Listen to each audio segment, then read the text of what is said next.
Referee ওই জল্লাই খেলোয়াড়দের বলছে তোমরা আরো সামনে এগিয়ে তোমরা কাজ করো।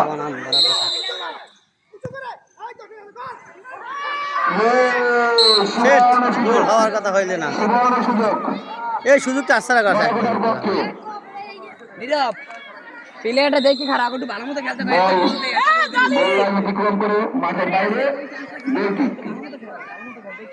জল্লাই ইউনিয়নের পক্ষে জোরে মার জোরে মার জোরে জোরে জোরে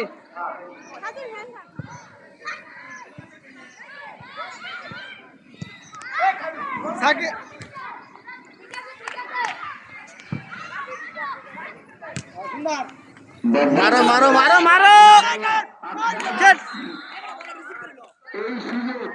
এই সুযোগ মনে হয় আর পাবে না। যে সুযোগটা হয়ে গেছে গেমে গেল হইলে না ছিল ফাঁকায় ছিল জল্লাই ইউনিয়নের খেলোয়াড়টি, কিন্তু গোল হইল না। বলটা রিসিভ করতে পারলো না সঠিক ঠিক মতো, বল চলে গেল গোলবারের উপর অনেক উপর দিয়ে মাঠের বাইরে। গোল কিক বড়কাঠা ইউনিয়নের পক্ষে। সেই খুদে খেলোয়াড় বড়াকোটা লাল দল বড়াকোটা আরেকটি দুইজন খুদে খেলোয়াড় আছে বড়কাঠায়।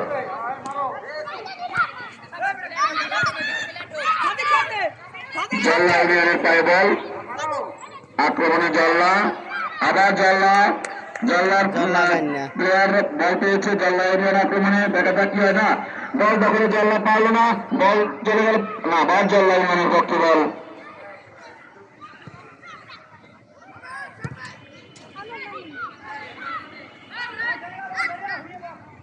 বলকি কাছে বল লম্বা করে ভলি করলো বলকি,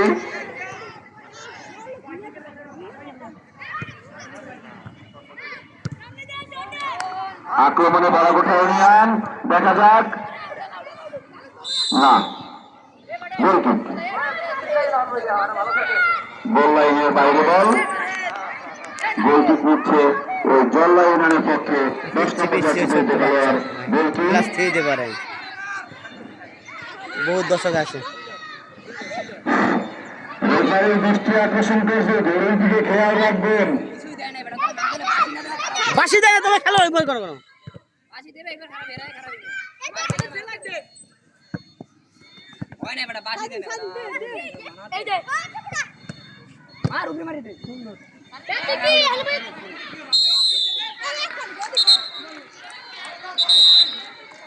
এই মাত্র একটু জোরের চেষ্টা করলো সোহেল মাহমুদ, কিন্তু না, বল চলে গেল দুই পায়ের মাঝখান দিয়ে। বড়াকোঠা ইউনিয়নের কোচ ম্যানেজার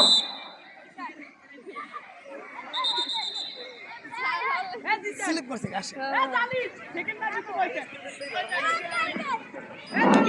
স্যার হাফটাইম দিব না মানে যাবে যাবে রেফারির কাছে রেফারি মৌসুম করে সতর্ক করলো প্লেয়ার লয় বেটা প্লেয়ার লয় না প্লেয়ার লয় ওই বড়াকোঠা ইউনিয়নের পক্ষে লম্বা পাত্র আবার কর্নার কিক, প্লেয়ার লয় কর্নার কিক বড়াকোঠা ইউনিয়নের পক্ষে। দেখা যাক